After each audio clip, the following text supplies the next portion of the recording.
Hola, nosotros somos el equipo 5 de Economía de la Universidad de Guadalajara y el día de hoy les vamos a hablar de la demanda del individuo y del mercado. La demanda del individuo se define como la cantidad y la calidad de bienes y servicios que pueden ser adquiridos por un consumidor. Puede ser expresada gráficamente por medio de la curva de demanda, que cabe resaltar que siempre es negativa, y puede obtenerse a partir de las decisiones de consumo. Supongamos que tenemos dos bienes. El primer bien va a ser alimentos y el segundo bien va a ser vestidos. El precio de los alimentos es de $1 y el del vestido es de 2 y el ingreso al consumidor es de $20. En la primera figura se muestra la mejor decisión de consumo que se encuentra en el punto B. En este punto el consumidor puede adquirir 12 unidades de alimento y 4 de vestidos. En esta figura la curva de precio y consumo representa las combinaciones de vestidos y alimentos que dan la más alta maximización, mientras que en la figura B se muestra la curva de demanda en relación de alimentos. El eje vertical se posiciona en el precio y en el eje horizontal se posicionan las unidades que puede comprar. Después siguen las variaciones de la renta. Los efectos de una variación de ingresos pueden analizarse casi de la misma manera que los de la variación de un precio. En la figura 4.2a se muestran las decisiones de un consumidor de poner en una renta fija alimentos y vestidos. También se observa la curva de la renta de consumo, la cual muestra las combinaciones de los alimentos y vestidos con una mayor utilidad correspondientes a todos y cada uno de los niveles de ingresos. Según la figura 4.2b, las variaciones de la renta se traducen en variaciones de restricción presupuestaria. Bienes normales e inferiores. Cuando la curva de la renta de consumo tiene pendiente positiva, la cantidad demandada aumenta conforme aumenta el ingreso. Como consecuencia, la elasticidad de renta de la demanda es positiva.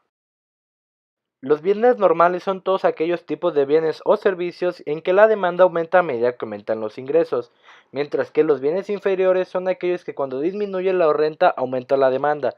Por ejemplo, la comida rápida. Si una persona tiene aumento en la renta, compra menos comida rápida.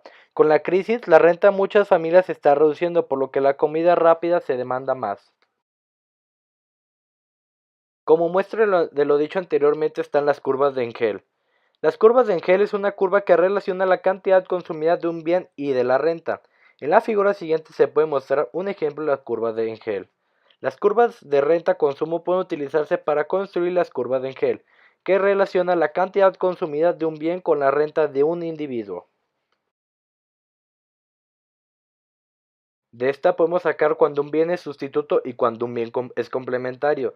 Los bienes complementarios satisfacen conjuntos entre el mismo tipo de necesidad. Aumenta la demanda de uno al aumento de la demanda del otro. Mientras que los bienes sustitutos satisfacen un tipo de necesidad parecido y por lo tanto pueden ser sustituidos por el individuo. Un aumento en el precio de uno de los bienes disminuye su consumo y aumenta el consumo del otro bien. Esto nos lleva al efecto renta y el efecto sustitución. El efecto sustitución es cuando los consumidores tienden a comprar una cantidad mayor del bien que ha bajado el precio y una menor cantidad de los bienes que ahora son relativamente más caros. El efecto sustitución es la variación que experimenta el consumo de alimentos cuando varía su precio y nivel de utilidad se mantiene constante. En la siguiente figura se muestran cómo se obtiene el efecto sustitución trazando una recta presupuestaria paralela a la nueva línea presupuestaria pero que es tangente a la curva de indiferencia inicial, como se observa en la siguiente gráfica.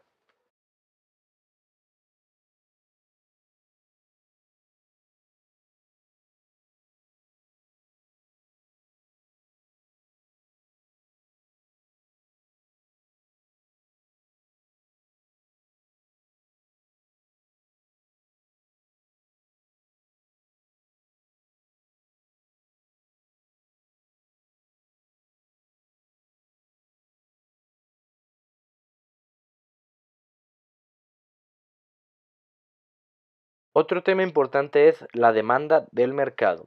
La curva de demanda del mercado es aquella curva que relaciona la cantidad que comparan todos los consumidores de un bien en un mercado y su precio. Existen dos tipos de demanda, la demanda elástica y la demanda inelástica. La demanda inelástica es aquella demanda que se muestra un poco sensible ante un cambio en el precio. mientras que la demanda elástica es aquella demanda que se sensibiliza ante un cambio en el precio. La elasticidad de la demanda es el cambio porcentual en la cantidad demandada del individuo por el cambio porcentual en el precio y se representa de la siguiente manera. Con esta fórmula podemos sacar si la demanda es elástica o es inelástica y podemos ver cuánta elasticidad tiene dependiendo el resultado que nos dé esta fórmula.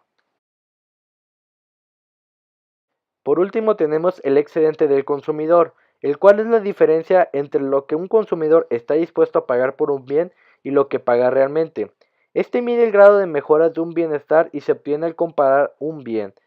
Por ejemplo, una persona hubiera estado dispuesta a pagar 400 pesos por una entrada a un concierto de Cornelio Vega y solo tiene 320 pesos, esos 80 pesos de diferencia son su excedente de consumidor.